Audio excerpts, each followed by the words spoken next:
दिनै नोंथाङा बिजेपि दोलोआवहाय जगदान जाबाय। मा खारननि थाखाय नोंथाङा बिजेपि दोलोआव जगदान जाबाय?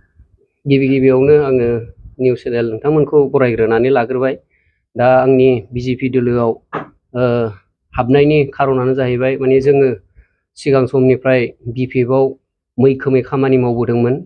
नाथाय बाहाय जोङो दुखु खस्थ'जोंबाबो बहुद खस्थ' खालामनानै जोङो जोंनि समस्तिनि खाम्फा सार आरो समाव एमएलए हिसाबै बिदिनो चन्दन सार बिथांमोनखौ जोङो बहुद खस्थ' खालामनानै जोङो देरहाहोहरदोंमोन।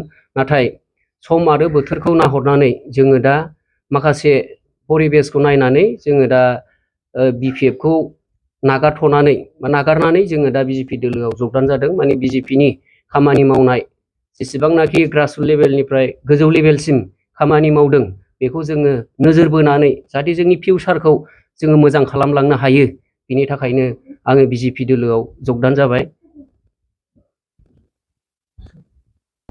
बिपिएफनिफ्राय कंग्रेसनि गुबुन बिसारथिफ्रा माने गसंदों हिसाबै इन्डियायाव बिजेपि आरो इउपिपिएलआ एनआरसि हिसाबै दङ। बे हिसाबै सोरखौ देरहागोन सानो नोंथांमोन? जोंथ' दा बिजेपिआव हाबनाय हिसाबै जिनाखि एलायन्स सरकार एनडिएनि जिनाखि केन्डिडेट होजानाय जयन्त सार, बे जयन्त सारखौ जोङो निस्सय जों देरहाहोनांगोन। बे देरहाहोनायनि उनाव जिनाखि फैगौ 2025आव बिटिसि इलेक्सन जानो थांगासिनो दङ, बावहाय बिजेपि हिसाबै मोनफ्रोमबो समस्तियावनो केन्डिडेट होनायनि प्लान पलिसिखौ जों लानायखौ नुदों। आरो जों बिनि थाखायनो फैगौ 25नि जिनाखि बिटिसि इलेक्सन बाहाय जों मैखोमै खामानिखौ मावसिननो हागोन होननानै आङो मिजिंथिदों। दा नैबे फैगौ लकसभा बिसायख'थिया बारा गोबाव सम गैला हिसाबै जों मैयासो जगदान जानाय हिसाबै जों माखासे खामानिखौ मावनो आद्रा थागोन। खिन्थु फैगौ जिनाखि बिटिसि इलेक्सन, बे बिटिसि इलेक्सनाव जोङो मैखोमै खामानि मावगोन आरो लाखिथ्र'नो हायै ओरैबायदि दैबानायाव खिस्लिफान गोजावनाय बायदि ओरैबायदि गोजावनानै जे फैगोन बेखौ समासो खिन्थासिगोन। समस्ति हिसाबै नोंथांमोना बिपिएफनि माने गोख्रों दैदेनगिरि बिबान लाना खामानि मावनायबो जों नुबोदोंमोन आरोखि। बे हिसाबै दा बिपिएफनि नैबे ओनसोलाव बिपिएफनि अबस्था माबायदि? नोंथांमोना गारनानै फैबाय। नंगौ, आङो प्राइमारि लेभेलनिफ्रायनो खामानि मावदों। प्राइमारि इउथ हिसाबै आङो सेक्रेटारि लाइनावबो मावदों आरो फैयै बिदिनो ब्लक इउथनिबो सेक्रेटारि जादों।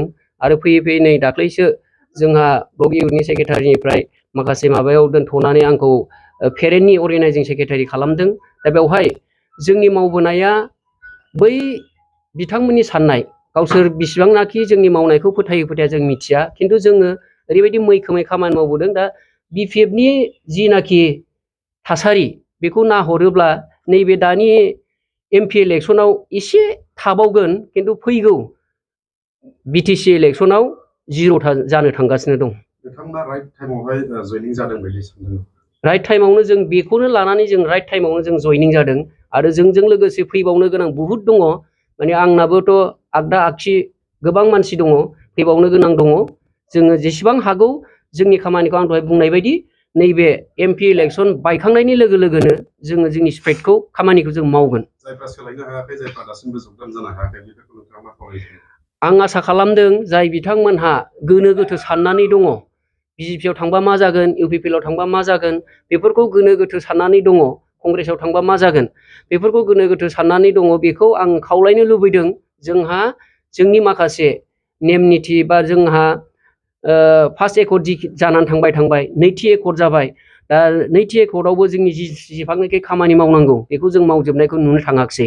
ओंखायनो जों थामथि एकर्ड खालामनो थाखाय जोङो बिटिसिआव बिजेपिखौनो मैखोमै सापर्ट खालामनानै जोङो थामथि एकर्डआव जोङो मा दफाफोर मावनांगौ दङ जों बेखौ मावनायनि प्लान पलिसिखौ जों लाहोगोन। नोंथाङा बिपिएफ दोलोनिफ्राय बिजेपि दोलोआव फैबाय आरो बे बिपिएफ दोलोनि माखासे स्ट्रेंथआ, बोलोफ्रा माबायदि जानानै दं? बेखौ आं एसे आगोलावबो बुंखाबाय। दा जाय बिथांमोनहा सिगां समाव जोंजों थाफानानै खामानि मावदोंमोन, बे बिथांमोनहानो ओरैबायदि दुरबल जाबाय। दा बेखौ समा फैयोब्ला माखासे खोथाखौ फोरमायनांगौबा आं फोरमायनो थांबावगासिनो दङ। आं बेखिनिखौ दिनैसिम बुंथ'नानै दोनथ'नाय जाबाय।